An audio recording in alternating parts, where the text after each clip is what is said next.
Time मैं शेफई में आया हूँ। आज राष्ट्रीय अध्यक्ष अखिलेश यादव जी रक्षाबंधन के त्योहार पर शेफई आए हैं।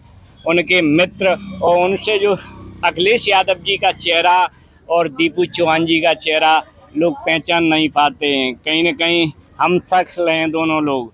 आज राष्ट्रीय अध्यक्ष जी अखिलेश यादव जी से दीपू चौहान जी मिले हैं। रक्षाबंधन का त्यौहार है, कैसी मुलाकात रही सर? सबसे पहले तो आप लोगों को रक्षाबंधन की शुभकामनाएं। और एक भक्त की मुलाकात भगवान से कैसी हो सकती है, वैसी मुलाकात रही। एक्चुअली मैं बहुत छोटा था, तब से मैं यहाँ सैफई आ रहा हूँ। 1997 से संबंध है मेरे आदरणीय अखिलेश यादव जी से, और एक बड़े भाई का जो प्रेम मिलना चाहिए वो उन्होंने मुझे दिया है। मेरी जितनी पढ़ाई है, पढ़ाई से लेकर जो भी है मेरा, सब उन्होंने किया है। आज मैं लेक्चरर भी हूँ इंटर कॉलेज में, तो उनका कहीं ना कहीं जितना भी पढ़ाई है हमारी, जितनी मैंने एमएड किया, एमफिल किया, डबल एमए किया इंग्लिश और पॉलिटिकल साइंस से, सब पढ़ाई में पूरा जितना भी फीस होती थी आदरणीय अखिलेश यादव जी देते थे। और मैं रहने वाला तो बेसिकली इटावा का हूँ, लेकिन अब कन्नौज रहता हूँ।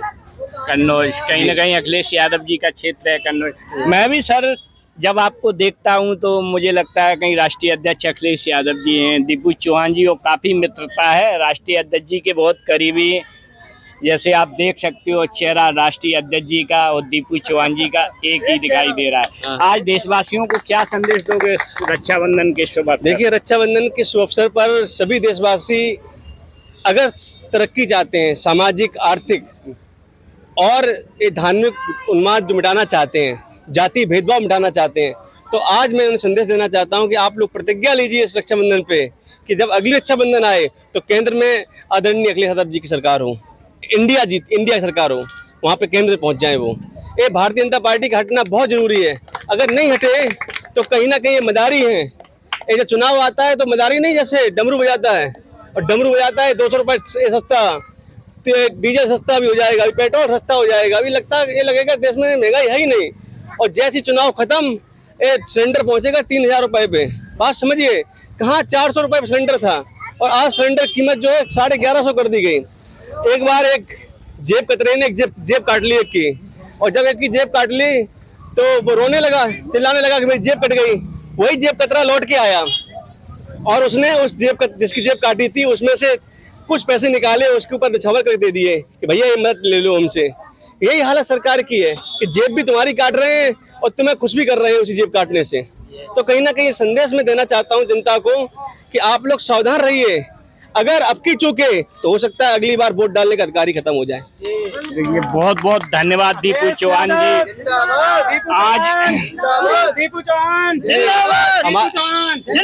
देखिए, कहीं ना कहीं आज राष्ट्रीय अध्यक्ष अखिलेश यादव जी के हमशक्ल दीपू चौहान जी ने देशवासियों से कहा है कि जेब भी आपकी है, जेब काटने वाला भी वही है, वही आपको खुश कर देंगे। कहीं ना कहीं ये समाजवादी पार्टी के बड़े कार्यकर्ता हैं और राष्ट्रीय अध्यक्ष अखिलेश यादव जी के मित्र भी हैं, बहुत अच्छे मित्र हैं।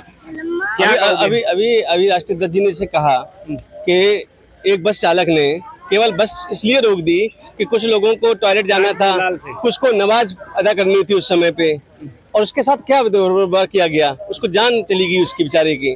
तो कहीं ना कहीं ये जो देश है ये उस दिशा में जा रहा है जहाँ धार्मिक उन्माद है, जहाँ जातियों से लड़वाया जाएगा, जहाँ पिछड़ों का आरक्षण खाया जाएगा, जहाँ अल्पसंख्यक को सताया जाएगा, जहाँ दलित का आरक्षण खाया जाएगा, सब प्राइवेट कर दिया गया।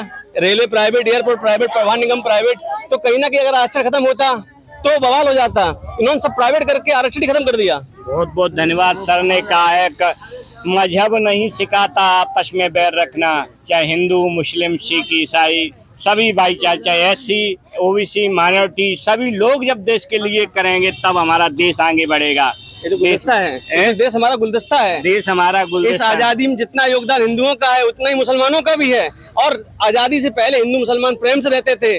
जब से आजादी मिली है हमें, और जो अंग्रेज गए, अंग्रेज सिखा गए भारतीय जनता पार्टी के लोगों को आपस में फूट डालने का सिद्धांत, इसीलिए फूट डाल के राज कर रहे हैं।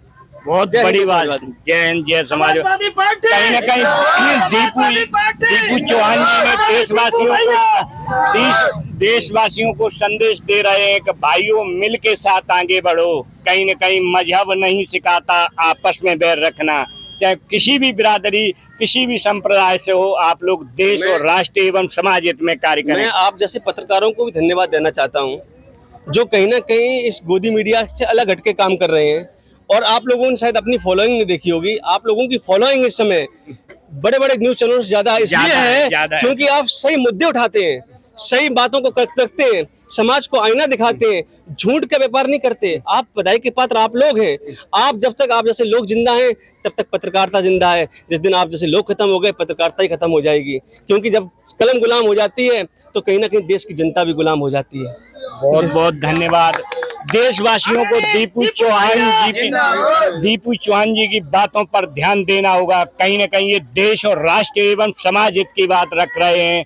आदरणीय अखिलेश यादव जी के मित्र हैं, हम शक्ल हैं, और मैं देशवासियों से कहूँगा इनकी बातों पर आप यकीन करना। हमें देश चाइना हमसे कितना पीछे था, आज चाइना दुनिया को फाइनेंस बांट रहा है। कहीं ना कहीं हमारे देश में राजनीति जो है धर्म विशेष पे होती है, ऐसा नहीं होना चाहिए। देश हमारा तभी आगे बढ़ेगा जब सभी लोग एक साथ मिलकर आगे चलेंगे। राजनीतिक दल कुछ भी कहें अपने राजनीतिक फायदे के लिए, लेकिन देशवासियों आपको विचार करना है, दीपू चौहान जी की बातों पर ध्यान देना होगा, तभी देश आगे जाएगा। बहुत बहुत धन्यवाद। इसी के साथ मैं कपिल यादव, MBM न्यूज़ 24 शहपई, इटावा, उत्तर प्रदेश।